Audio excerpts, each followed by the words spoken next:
하나님의 은혜와 축복이 오늘 예배하는 모든 분들에게 함께 하시기를 주님의 이름으로 축원합니다. 요즘에는 컴퓨터나 인터넷이 없으면 살기가 참 불편한 세상입니다. 은행에 가도 인터넷이나 컴퓨터를 사용해야 되고, 집에서 무슨 서류를 꾸며도 그렇고, 또 뭐 다른 곳에 무슨 연락을 하거나 또 송금을 하거나 아니면 뭐 무슨 문서를 하나 떼려고 그래도 지금은 컴퓨터나 인터넷이 없으면 참 불편하고 어려울 겁니다. 어느 날 갑자기 지금부터는 하루 동안 컴퓨터 인터넷 사용할 수 없습니다 그러면 불편하다고 아우성일 거예요. 그런데 불과 한 30여 년 전만 해도 이런 게 세상에 없었어요. 그때는 그저 타자기 갖다 놓고 두들겨서 문서 정도 만드는 그런 시대였는데, 우리에게 이런 좋은 문명의 이기를 전해준 사람이 하나 있어요. 그 사람의 이름이 빌 게이츠라고 그럽니다. 근데 그 사람이 대학 다니다가 대학 졸업장도 못 땄어요. 이 젊은 친구가 대학생이 됐는데 그냥 깡통으로 생긴 기계를 붙잡고는 날마다 씨름하니까 사람들이 저 친구 이상하다고 했을 거예요. 대학도 필요 없대요. 아니, 남들은 대학 졸업장이 중요하지 않습니까? 그 대학 졸업장을 따서 나가서 직업도 구하고 또 돈도 벌고 그래야 가족도 생기고 생계도 이어가고 뭐 자기 실현도 하는데, 이 사람은 컴퓨터에 빠져가지고 학교 다니던 것도 그만두고 직장도 취직 안 하고, 그래서 아마 주변에서 걱정을 많이 했을 거예요. 그런데 세상에 이 사람이 대단한 천재였던 거예요. 지금은 아마 이 핸드폰이라든지 인터넷 컴퓨터 없이 일하라 그러면 너무너무 불편할 겁니다.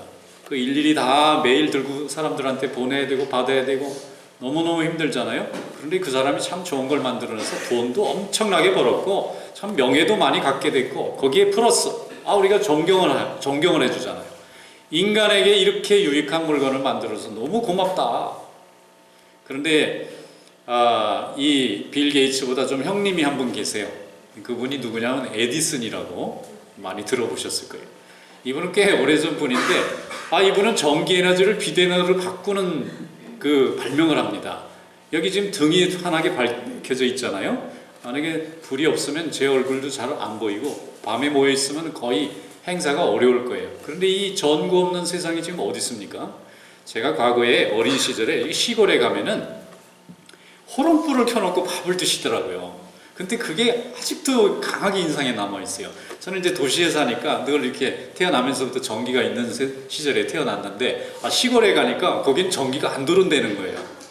그런데 저녁이 되니까 깜깜해지는데 밥을 먹어야 되는데 호롱불에 불을 켜놓고 그 심지 밑에다가 이제 기름을 넣어가지고 심지를 뽑아서 거기다 불을 붙이면 불이 켜지는데 방 안에 그거 하나 달랑 있고 사람들이 밥을 먹는데 도무지 나는 밥이 어디 있는지 국이 어디 있는지 반찬이 어디 있는지 젓가락이 손에 있긴 있는데 잡을 길이 없는데 그분들은 너무너무 잘 찾는 거예요. 그러면서 이거 하나 이렇게 화난데 말이야, 불 하나만 켜놔도. 저는 그 불 가지고는 이 눈이 이 형광등에 이렇게 백열등에 적응이 돼서 그런지 호롱불로는 사물이 구분이 안 되더라고요. 약간의 어릴 때 이 문화 충격이 좀 있었어요. 그런데 이 전구를 만든 사람이 에디슨이랍니다. 그리고 이 사람이 그 많은 전구를 만들어낸 바람에 정말 이 문명의 이기가 이렇게 세상을 편안하게 만들어 놨어요. 100년 전보다 지금 이 시대에 사람들이 만들어낸 이 혁신 발명품들 때문에 과거에 한 30명 정도 종이 따라다녀야만 누릴 수 있는 편안함과 유익함을 지금 이 시대 사람들은 누리고 산다는 겁니다. 이게 만약에 없었으면 한 30명 정도 종이 따라다니면서 이렇게 돌봐야만 이 정도 편안한 생활을 할 수 있는 거니까 과거의 사람들은 참 불편하게 살았을 텐데, 지금 우리 시대는 굉장히 편안하고 참 복된 시대를 하나님이 주셨다, 그런 생각을 해봅니다. 그런데 이렇게 좋은 기술을 만들어낸 혁신가들이 한 시대에 많은 사람들에게 문명의 이기를 만들고 삶에 상당한 도움을 주는데 반대인 경우도 있어요. 굉장히 머리가 좋고 비상한 좋은 기술을 가지고 사람을 괴롭히는 데 쓰고, 또 전쟁이 일어나게 만들고, 또 사람을 죽이게도 만들고, 좋은 컴퓨터를 만들어 놨더니 그걸로 보이스피싱 하는 사람들이 얼마나 많은지 속아가지고 사람들이 그냥 돈을 잃어버리는 이 1년 동안에 그 양이 어마어마하다 그래요. 어떤 사람은 또 전쟁 무기를 만들잖아요. 같은 물건을 만들었는데 어떤 사람은 사람의 생명을 살리는 사람이 있는가 하면은 어떤 사람은 똑같은 물건을 가지고 사람의 생명을 괴롭히는 그런 물건을 만드는 사람도 있다는 거예요. 그러면 기술 발전은 저절로 이루어지느냐? 그것이 아니고요. 어떤 마음과 방향을 가지고 있느냐가 중요한 거예요. 사람을 사랑하는 마음을 가지면 좋은 물건과 좋은 기술을 개발하게 되어 있고, 악한 마음을 가지면 사람을 죽이고 괴롭히는 물건을 만들게 되어 있는 거예요. 그래서 지금 이 시대에는 더욱더 하나님의 말씀이 필요합니다. 하나님의 말씀이 그것을 가르쳐줘요. 하나님의 말씀이 없이 가다 보면 인간이 기계처럼 돼버릴 거예요. 기술만 발전하고 생명이 뭔지, 하나님의 살아계심이 뭔지를 모르는 세상이 될 겁니다. 그래서 우리 하나님의 교회와 성도는 이 세상에 존재하는 이유가 있어요. 사명이 있어요. 그것은 뭔가 하면 하나님은 선하시고 그 선하신 하나님이 만든 이 세상도 선하고, 비록 악이 그 선함을 질투하고 회방할지라도 하나님이 이루시고자 하는 구원과 선한 목적은 반드시 이루어질 것을 믿는 것을 우리는 알리기 위해서 이 세상에 있는 것입니다. 그러므로 착하고 선하고 아름다운 마음과 삶의 내용을 살아보고 전하고 가르치는 것이 우리 성도의 사명입니다. 이것이 바로 예수님께서 성경 말씀을 통해서 꾸준히 한 방향으로 우리에게 하시고자 하는 말씀이에요. 오늘 성경 본문을 한번 열어보겠습니다. 마태복음 25장 24절로 26절 말씀 다 같이 한번 읽어보겠습니다. 오늘 주신 하나님의 말씀인 줄로 믿고 읽겠습니다. 한 달란트 받았던 자는 와서 이르되 당신은 굳은 사람이라 심지 않은 데서 거두고 해치지 않은 데서 모은 줄을 내가 알았으므로 두려워하여 나가서 당신의 달란트를 땅에 감추어 두었었나이다. 보소서 당신의 것을 가지셨나이다. 그 주인이 대답하여 이르되 악하고 게으른 종아, 나는 심지 않은 데서 거두고 해치지 않은 데서 모으는 줄로 내가 알았느냐. 아멘. 자, 예수님이 해주신 스토리입니다. 비유예요. 어느 나라에 큰 부자가 살았습니다. 그런데 이 사람이 한 몇 년 동안 집을 떠나서 타국에 갈 일이 생겼어요. 종들이 많습니다. 그 중에 유능하게 일을 잘하는 종 셋을 불렀어요. 그리고는 그 사람들에게 달란트를 하나씩 맡겼습니다. 이 달란트는 당시의 화폐 단위로 수억 원에 이르는 굉장히 비싼 가치를 가진 돈입니다. 5달란트를 줬어요. 금을 계산하는 단위가 달란트예요. 5달란트를 주고 2달란트를 주고 1달란트를 줬습니다. 그냥 있는 것보다 내가 시간도 있고 재물도 있으니까 이걸 잘 움직여서 좋은 열매를 한번 맺어봐라. 그러면서 한마디로 사업 자금을 크게 이제 빌려준 것처럼 준 겁니다. 그리고 나서 몇 년이 지난 다음에 이제 주인이 돌아왔어요. 그리고 어떻게 지냈는지 이제 종들을 불러가지고 그 돈을 갖고 어떻게 했느냐 이렇게 물어봤는데 5달란트 받은 사람은 10달란트를 들고 왔어요. 아, 이거 열심히 제가 장사해서 10달란트 이 더블로 이렇게 가져왔습니다. 2달란트 받은 사람은 또 4달란트를 들고 왔어요.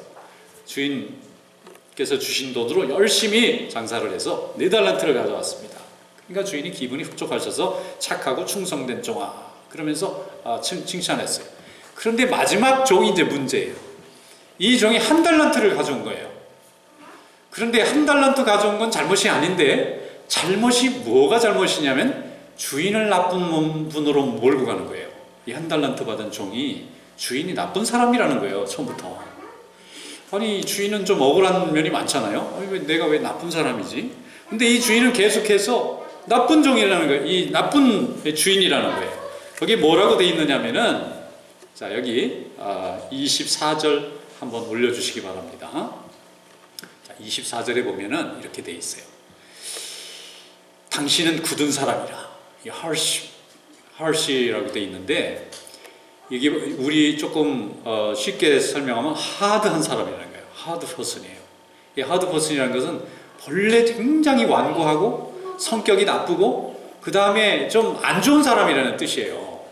그런데 이 굳은 사람이라는 표현을 이 종이 뭐라고 하느냐면 심지 않은 데서 거두고 해치지 않은 데서 모은다. 자, 이게 무슨 말이냐면요. 잘 새겨볼 필요가 있어요. 심지 않은 데서 거둔다는 것은 자기가 심은 일이 없어요. 근데 거기서 열매가 나왔는데 이게 자기 거라고 주장하는 거예요. 이걸 세상에서는 뭐라고 그러죠? 사기꾼이라고. 그 다음 두 번째, 해치지 않는다는 것은 이제 뿌려요. 씨를 막 뿌려서 그 뿌린 사람이 나중에 곡식이 나오면 이게 내 곡식입니다 해야 되는데 뿌리지도 않았는데 와가지고 이거 자기가 한 거라고 뺏어가요. 이거 뭐라 그래요? 이걸 보고 이건 강도라고 그러는 거예요. 그러면은 이 종이 지금 주인한테 뭐라 그러는 거예요? 주인에게 사기꾼이시고 강도가 되십니다. 이런 얘기예요. 지금 이 말이 굳은 사람이라 이것도 굉장히 안 좋은 얘기인데 거기에 자기가 뿌리지도 않았는데 뺏어가고 자기가 수고하지도 않는데 다 걷어간다 이거예요. 나쁜 사람이라는 얘기가 돼요. 그러니까 주인이 좀 어이가 없으셨을 것 같아요. 왜냐하면 주인은 좋은 사람인데 그리고 좋은 사람이라는 이 존경심 하나로 온 종들을 지금 이끌어가고 있어요. 그 집에서는 누구든지 이 주인이 가장 인품도 좋고 이 종 밑에서 일하는 걸 영광이라고 생각합니다.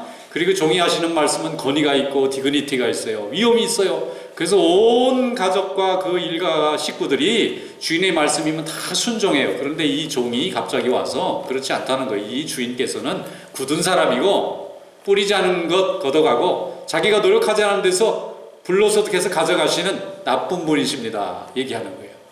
그래서 25절, 26절에 보면 그래서 이 사람이 말합니다. 두렵다는 거예요. 이 주인이 나쁜 분이기 때문에 신뢰할 수 없는 두려운 분이기 때문에 내가 두려워서 이 달란트를 땅에 감췄습니다. 내가 무슨 결과를 하든지 나는 좋은 얘기 듣기는 힘들기 때문에 미리 알아서 이렇게 위험한 분의 손이기 때문에 내가 손도 안 댔습니다. 그리고 보소서 당신의 것을 가지셨나이다. 그러면서 내가 주인에게 손해 끼친 건 없다. 주인 스스로가 별로 좋지 않은 분이기 때문에 많이 기대하시지 마라. 이러면서 이렇게 얘기하는 거예요. 그러니까 주인은 하루아침에 나쁜 사람이 된 겁니다. 많은 그 종들 앞에서 굳은 사람이 되고 또 좀 악한 사람으로 이렇게 취급이 된 거예요. 26절에 보면 그 주인이 뭐라고 얘기하느냐면 악하다고 말합니다. 이게 왜 악하냐면은 주인을 나쁜 사람으로 몰고 가는 거예요. 사실은 본인이 악한 겁니다. 자기에게 준 기회를 감사했으면 열심히 일했을 거예요. 비록 한 달란트라도 열심히 일하다 보면 2달란트는 됐을 겁니다. 어쩌면 이 사람이 유능했더라면 그 한 달란트가 10달란트가 될 수 있는 유능한 사람이 될 수도 있었을 거예요. 그런데 이 사람 마음 깊은 곳에 질투심이 있었을 것 같습니다.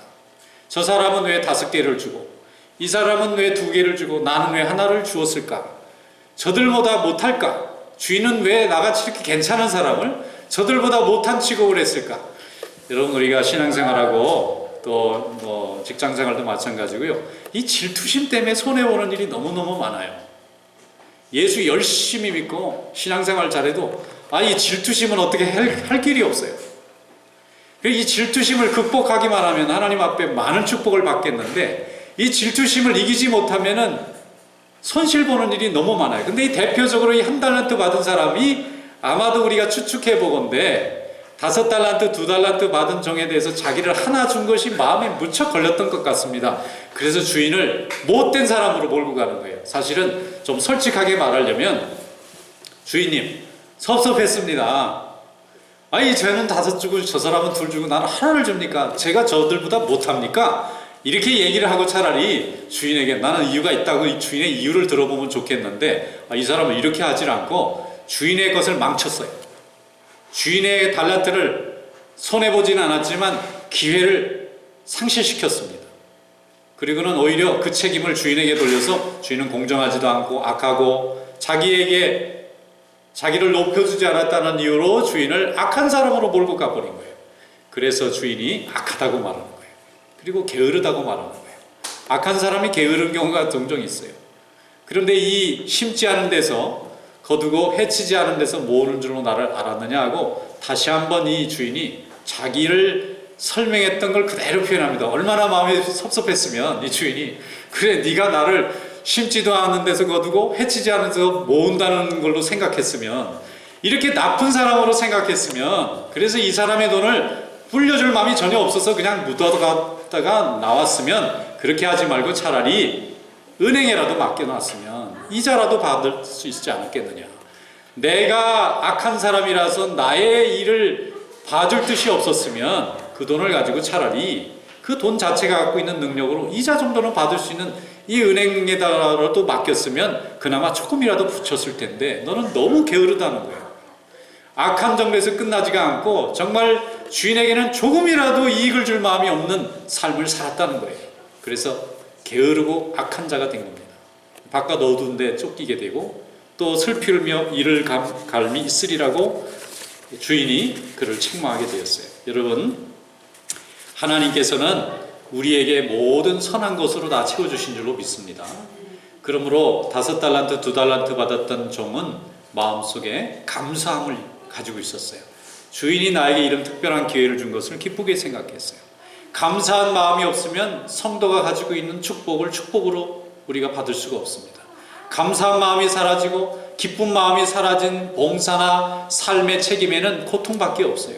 근데 감사가 있고 기쁨이 있으면 하나님 앞에 모든 것이 행복하고 기쁘고 소망 가운데서 미래를 아름답게 열어갈 수 있는 힘이 열리게 될 줄로 믿습니다. 그러므로 우리는 항상 우리 주님을 향하여 우리의 삶을 살아갈 때에 그분은 자비로우신 하나님이시고 우리 주님은 은혜로우신 주님이시라는 것을 부각할 수 있어야 됩니다.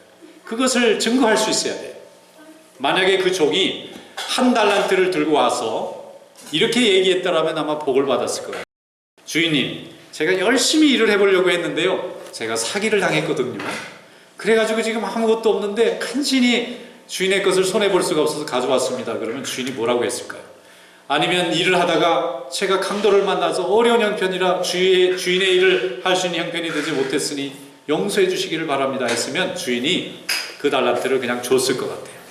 주인의 성품으로 볼 때, 그래, 이 1달란트를 네가 내 걸 갖고 고생하느라고 얼마나 힘들었느냐, 능력이 없거나 기회가 안 주어진 거, 환경이 안 좋은 것은 너 탓이 아니니라, 이 1달란트를 가지고 그 손해를 해결하고 그리고 그것을 가지고 네가 빨리 회복하라. 아마 주인은 이렇게 말씀하셨을 것 같아요. 그 증거가 뭐냐면 그 1달란트를 빼앗아서 10달란트 가진 자에게 거저 주라고 했어요. 그러면 10달란트 받은 사람은 몇 개가 된 거죠?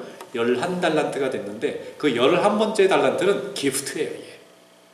1달란트 받은 사람이 감사함이 없어서 버리는 것을 주인이 도로 받은 게 아니라 10달란트 받은 수고한 종한테 기프트로 주어버리는 거예요.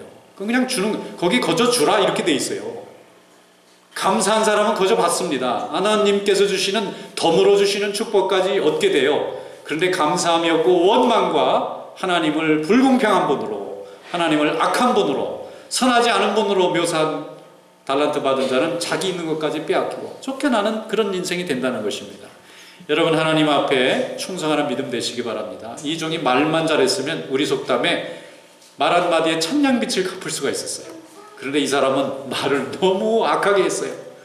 자기에게 큰 기회를 주고 자기를 축복해준 자기 윗사람인데 너무 그분의 디그니티를 공격하고 망가뜨리려고 했기 때문에 이렇게 책망받고 손실을 보게 된 겁니다. 여러분, 누가복음 12장 42절로 44절에 우리 예수님께서 청지기의 삶이 뭔가를 설명했어요. 주께서 이르시되 지혜롭고 진실한 청지기가 되어 주인에게 그 집 종들을 맡아 때를 따라 양식을 나누어 줄 자가 누구냐? 주인이 이를 때 그 종이 그렇게 하는 것을 보면 그 종은 복이 있으리로다. 내가 참으로 너희에게 이르노니 그 모든 소유를 그에게 맡기리라. 주인이 우리에게 주시고자 하는 최종 목표는 모든 소유를 맡기는 거예요. 그런데 처음부터 맡길 수가 없잖아요. 이걸 맡겨서 잘할 수 있는 능력이 있는지는 주인이 알아보셔야 되겠거든요. 그래서 우리에게 작은 직분부터 주시는 거예요. 교회의 작은 봉사부터 맡겨보시는 거예요. 그리고 작은 기도부터 시작해보라고 하는 것입니다. 기도를 맡겼는데 그 환자를 위해서 정말 기도하는지, 나에게 맡겨진 그 어린 생명을 위해서 정말 열심히 성실하게 하고 있는지, 그걸 보시는 거예요. 주님이 보시고 성도들을 통하여 그것을 다 보게 하십니다. 그리고 나서 더 크고 더 무거운 것도 감당할 수 있다고 생각할 때 소유의 전체를 주시는 거예요. 소유의 전체를 주시고자 하는 이 거룩하시고 선하신 하나님의 뜻을 인간이 자기의 계획과 욕심으로 악하다 하는 것입니다. 그렇게 해서는 안 된다는 거예요. 오늘 하나님을 찬양하는 삶이 되시기 바랍니다. 우리가 하나님을 어떻게 찬양하느냐면 그분을 기리고 높이는 거예요. 높일 아름다움을 미잖아요. 그분을 높이는데 아름답게 하는 거예요. 그분을 높이고 찬양하는 거예요. 우리의 삶이 그분으로 인해서 이렇게 복을 받았다고 알리는 겁니다. 이것이 우리가 전도하는 거예요. 우리가 달란트를 2개, 3개, 어떤 사람은 5개 남기느냐? 여기서 말하는 달란트가 물질만 국한하는 게 아닙니다. 우리의 지위나 능력만 말하는 게 아니고요. 우리의 믿음이에요. 우리가 예수님께서 우리에게 주님께서 주신 직책을 열심히 감당해서 이것으로 인하여 다른 이들이 더욱 믿음이 생기고 그들이 더욱 봉사하게 되고 주님께 돌아오는 일이 많으면요, 우리는 5달란트를 남긴 자가 되는 거예요. 우리는 하나님 앞에 2달란트를 남긴 사람이 되는 겁니다. 그런데 주님을 미워합니다. 다른 사람을 왜 나보다 더 많이 주셨는지 원망합니다. 그리고 이 부족한 이기심 때문에 하나님이 열어주실 큰 축복을 버리게 되는 거예요. 여러분, 이런 안타까운 종이 되지 않기를 주님의 이름으로 축원합니다. 기독교 역사를 쭉 내려다보면은 반기독교 운동이 모든 시대에 있었어요. 지금도 많습니다. 엔티 크리스찬이티. 어디든지 기독교를 반대하는 이들이 많아요. 왜냐하면 기독교가 너무 중요한 진리이기 때문에, 그 진리로 인해서 변화되면 손해볼 사람들이 많기 때문에, 또 죄악 가운데 있는 사람들이 다 죄악의 습관들을 버리고 의로운 습관으로 돌아오기 때문에, 실제적으로 자기들의 이익에 손해가 오는 일이 너무너무 많기 때문에 방해하는 사람들이 많습니다. 그런데 그렇다 하여 하나님의 복음의 역사가 멈춰지거나 중단되거나 유실된 일은 없어요. 반대하면 할수록 더 하나님의 역사는 커지고, 회방하면 할수록 하나님의 성도는 더 많이 일어나도록 하나님이 역사를 그렇게 만들어 놓으셨어요. 어거스틴의 말처럼 하나님의 나라가 승하면 세상의 나라는 쇠하고, 세상의 나라가 승하면 하나님의 나라는 쇠한다는 거예요. 로마라는 어마어마한 제국이 넘어지는 걸 보고 사람들이 막 헷갈리는 거예요. 헷갈리면서 예수 잘 믿었던 나라가 왜 망하느냐는 거예요. 근데 그 예수 잘 믿은 나라가 아니에요. 세상의 나라가 그 안에 있었던 겁니다. 진정으로 하나님을 믿는 나라가 됐으면 왜 망하겠어요? 음란하고 세속적인 권력에 취해 있는 로마였기 때문에 한쪽으로는 예수 믿었지만 다른 쪽에는 그 하나님이 기뻐하지 않는 삶을 사니까 하나님이 무너지게 만들고, 오히려 그 가운데 예수 믿는 자들이 더욱 강건해져서 그 많은 이민족들을 다 복음하고 하나님께 돌아오게 만들었지 않습니까? 하나님께 영광 돌리고 주님의 나라가 기쁜 것을 깨닫는 종을 통해서 하나님은 지금도 역사하시는 줄로 믿습니다. 그러므로 우리는 하나님을 좋은 분으로, 하나님을 항상 복된 분으로, 하나님을 항상 기쁜 분으로 섬기는 것이 우리의 복음 증거요, 하나님이 주신 사명인 줄로 믿습니다. 우리가 믿는 하나님과 우리가 사랑하는 예수 그리스도, 날마다 우리와 함께 거하고 계시는 우리 성령님의 은혜를 감사하면서 사는 것이 우리의 은혜요 사명이고 존재인 줄로 믿습니다. 이 축복을 가능케 힘이 바로 하나님의 선하심을 인정하는 데서부터 시작합니다. 하나님이 불공평한데요, 성경을 보면 왜 이렇게 의심이 많죠? 하나님이 불공평하다고 생각하고 들어보다 보니까 다 이상한 거예요. 그런데 하나님은 선한 분이다 생각하면 다 이해가 되는 거예요. 왜 이렇게 부족한 표현이 될 수밖에 없었는지 다 받아들여지는 것입니다. 하나님 앞에 항상 주님을 기뻐하고 감사하고 항상 주님께 영광 돌리는 그런 믿음이 될 수 있기를 축원합니다. 자기의 잘못과 자기의 이기심과 자기의 질투심을 주인이 잘못한 것으로 돌려대는 이 어리석은 1달란트 받았던 종같이 살지 않고 항상 감사함으로 인해서 모든 소유를 다 맡기는 그런 종이 될 수 있기를 주님의 이름으로 축원합니다. 가룟 유다와 베드로가 예수님의 12제자의 대표잖아요. 한 사람은 성공한 제자로, 한 사람은 실패한 제자로. 12밖에 안 되는데도 가룟 유다가 있어요. 12밖에 안 되는데도 가룟 유다가 있다고요. 그러면 어떤 사람은 예수님이 그러면 잘못 가르치신 거지, 어떻게 가룟 유다가 나와? 또 이걸 또 이렇게 얘기하네. 그 예수님을 또 나쁜 분으로 꼭 몰고 싶은 사람들은 생각을 해도 꼭 그렇게 얘기해. 아니, 알고 있는데 가라지도 있는 거 아닙니까? 그런데 이 가룟 유다가 그렇게 생각한 거예요. 예수님을 굳은 사람으로 본 겁니다. 예수님을 공정하지 못한 분으로 봐요. 그러니까 팔았죠. 예수님을 사랑하는 사람 같으면 절대로 그렇게 하지 않습니다. 베드로는 예수님을 사랑했어요. 그러니까 예수님을 배신도 하고 괴롭히기도 하고 말썽도 많이 일으켰지만 마지막엔 예수님을 위해서 십자가를 지고 세상의 복음을 널리 뿌리는 그런 귀한 사도가 되지 않습니까? 베드로의 마음속에는 예수님이 은혜로우시고 자비로우시고 노하기를 더디하시고 전능하신 요나가 고백했던 그런 주님으로 보이는 겁니다. 여러분, 우리가 주님을 어떻게 보느냐가 결국 우리의 선택을 좌우하고 있는 거예요.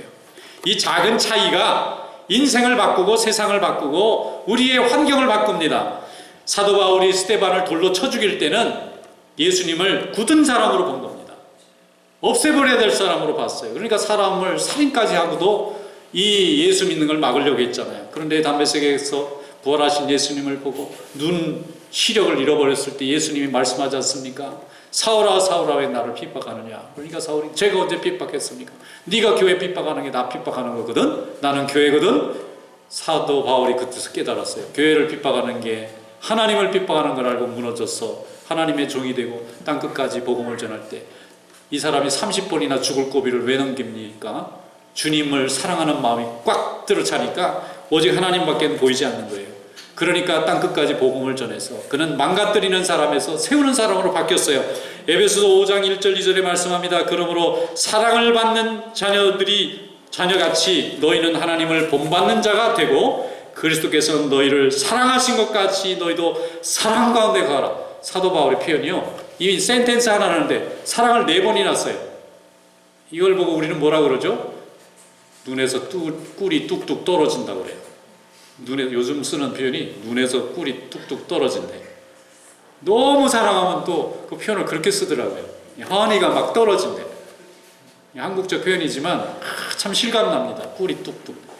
사도 바울의 이 에베소서의 말씀 한 구절이 사랑하는 자녀같이 하나님이 사랑하신 것 같이 우리가 서로 사랑해. 이 사람 스데반 돌로 때려 죽인 사람 맞습니까? 그런데 이 사람이 주님을 사랑하는 마음이 들어가니까 이렇게 바뀌어버리지 않습니까?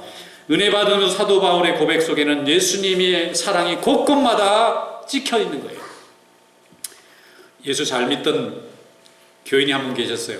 엄밀하게 말하면 남보기에는 잘 믿는데 본인은 잘 안 믿은 사람이에요. 뜨뜻미지근하니 항상 교회 불평 많고 그냥 믿음 생활 별로 그냥 교회 가면 늘 그냥 힘들다는 소리만 하고 교회 와서 너무 힘들다 어렵다 그러면요 이게 하나님이 원하시는 말이 아니에요. 그 얘기를 마귀가 싹 들어요 옆에서. 그래 힘들지? 그래 힘들게 계속 가 이렇게 밀고 가는데 성령님이 역사하시면 힘들다니요? 감사하죠. 이렇게 싹 바꿔놓으시거든요. 그럼 하는 것마다 다 감사하고 기쁘게 되는 거예요. 이게 생각의 차이. 나는 생각을 결정하고 마음은 마귀가 성령이 좌우하신단 말이에요. 행동은 우리가 책임지는 거고. 근데 이분이 뜨뜻미지근하게 신앙생활하다가 한 번은 죽을 병에 걸렸어요. 그 병에 깊은 생사를 오가는 삶을 살게 되었어요. 근데 거기서 그분이 정말 요나가 물고기 뱃속에서 기도하듯이 열심히 하나님 앞에 기도했어요. 처음으로 하나님 살려주시옵소서. 살고 싶습니다. 하나님 저를 고쳐주세요. 그랬더니 하나님 고쳐주셨어요. 왜냐하면 진심으로 하는 기도는 하나님 다 들어주시니까 100% 응답하시니까. 이 사람이 건강을 회복한 다음에 그 다음에 날마다 찬양하고 봉사하고 사람들에게 기쁨의 전도사가 되었습니다. 그런데 이분이 하는 얘기가 이렇게 쉬운 걸 왜 여태까지 못했을까? 이렇게 쉬운 걸. 뭘 대단하게 하려는 게 아니에요. 생각만 좀 바꿔주려는 거예요. 생각만. 하나님은 선하신 분이다. 절대 불공평한 분이 아니다. 이 생각만 좀 바꿔놓으면 모든 것이 다 되는데 하나님은 불공평해. 차별하셔. 내 말을 안 들으셔. 하나님은 뭔가 악하신 것 같아. 너무 무서워. 자꾸 이러니까 그 마음속에 마귀가 듣고 나쁜 쪽으로만 자꾸 생각이 가고 마음이 흐르게 만들잖아요.